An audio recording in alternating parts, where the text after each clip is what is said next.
अस्सलाम वालेकुम स्टूडेंट।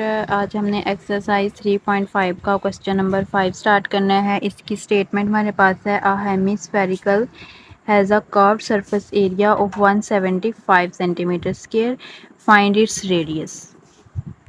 तो जैसा कि मैंने आपको पिछली वीडियो में बताया था कि हेमिस्फीयर में हमारे पास दो पार्ट्स होते हैं, एक उसका नीचे वाला कर्व सरफेस एरिया होता है और एक आपके पास होता है सर्कुलर सरफेस। ठीक है, इन दोनों को हम जमा करते हैं तो हमारे पास टोटल हेमिस्फीयर का बनता है एरिया। ठीक है, 3πr²। अब हमें क्या गिवन है, हमें सिर्फ कर्व सरफेस एरिया गिवन है, यानी कि हमें सिर्फ ये वाला एरिया गिवन है, मींस कि हमें 2πr² गिवन है। तो हमने यही फार्मूला लगा के जो है वो क्वेश्चन को सॉल्व करना है। तो यहाँ से हम इसका सोल्यूशन स्टार्ट करते हैं। ठीक है, हमें क्या गिवन है, हमें curved surface area of hemisphere given है। ठीक है,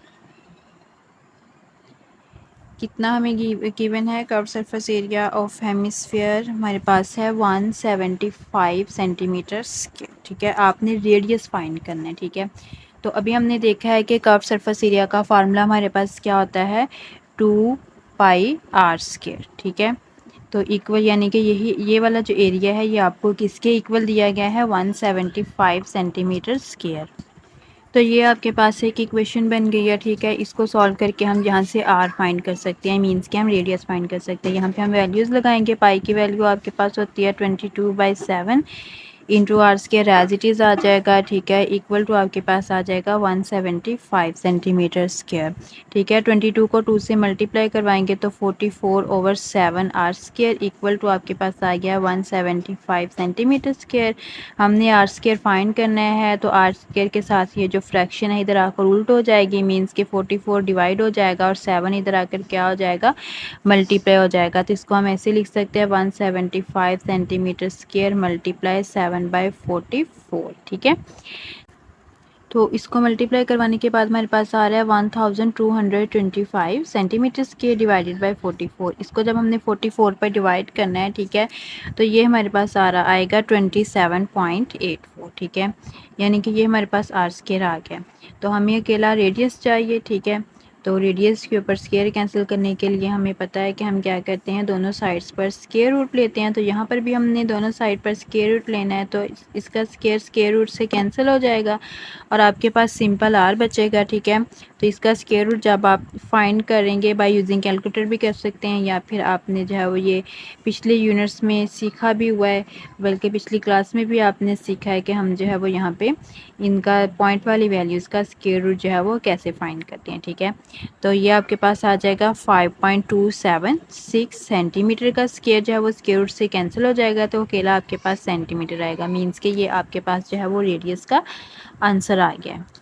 इसके बाद हमने क्वेश्चन नंबर 6 स्टार्ट करना है, find the volume of a hemisphere whose diameter is. ठीक है, इसके आपको 3 पार्ट दिए गए हैं, तो आपने फाइंड क्या करना है, वॉल्यूम ऑफ हेमिस्फीयर फाइंड करना है, जबकि डायमीटर आपको दिया गया है। ठीक है, तो हमने वॉल्यूम ऑफ हेमिस्फीयर का फार्मूला पढ़ लिया था, ये आपके पास इक्वल होता है 2/3πr³ के, यानी कि वॉल्यूम फाइंड करने के लिए हमें रेडियस चाहिए, जबकि हमें गिवन क्या है, डायमीटर है।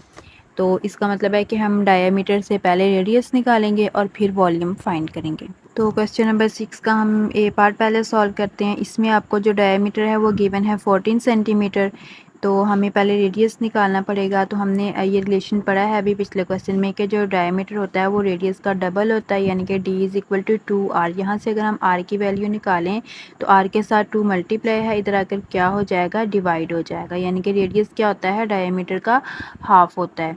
तो इसका मतलब है कि यहाँ पे हमें रेडियस निकालने के लिए क्या करना पड़ेगा, d/2 करना पड़ेगा, मींस कि हम यहाँ पे d की वैल्यू लगाएंगे 14 सेंटीमीटर डिवाइडेड बाय 2, तो आपके पास फाइनल कितना रेडियस का आंसर आ जाएगा, 7 सेंटीमीटर आ जाएगा। ठीक है, अब हमने फाइंड क्या करना है, हमने वॉल्यूम ऑफ हेमिस्फीयर फाइंड करना है। तो वॉल्यूम ऑफ हेमिस्फीयर का फार्मूला हमारे पास क्या होता है, अभी हमने पढ़ा है, volume of hemisphere, volume of hemisphere is equal to 2/3πr³। ठीक है, तो यहाँ पे हमें वैल्यूज़ लगानी पड़ेंगी। तो 2/3, पाई की वैल्यू हमें पता है 22/7 होती है, और रेडियस आपको कितना आपके पास आया है 7 सेंटीमीटर। तो यहाँ पे आपने लगा देना है 7 सेंटीमीटर का क्यूब। इसको अब हमने सॉल्व करना है। 22 को 2 से मल्टीप्लाई करवाएं, 44 आ जाएगा। 7 3 था आपके पास कितना आ रहा है 21 आ रहा है। 7 का क्यूब आप लेंगे, मीन्स कि आप 7 को 3 टाइम मल्टीप्लाई करवाएंगे तो आपके पास आंसर आएगा, यहाँ पर आपके पास आंसर आएगा 343 सेंटीमीटर का क्यूब लेंगे तो सेंटीमीटर के ऊपर क्यूब आ जाएगा। ठीक है, इसको अब आपने 44 से मल्टीप्लाई करवाना है तो आपके पास आंसर आएगा 15,092। 7 सेंटीमीटर क्यूब आ रहा है डिवाइडेड बाय 21। इसको 21 पर हम डिवाइड करेंगे तो हमारे पास तकरीबन आंसर आ रहा है 718.66 सेंटीमीटर क्यूब। ठीक है, यही आपके पास इसका आंसर है। इसके जो नेक्स्ट 2 पार्ट हैं क्वेश्चन नंबर 6 के, बी और सी, वो सेम इसी तरह हैं। ठीक है, उनकी प्रैक्टिस आपने खुद करनी है। तो इसके बाद क्वेश्चन नंबर 7 से हम इंशाल्लाह नेक्स्ट वीडियो से स्टार्ट करेंगे। अल्लाह हाफिज़।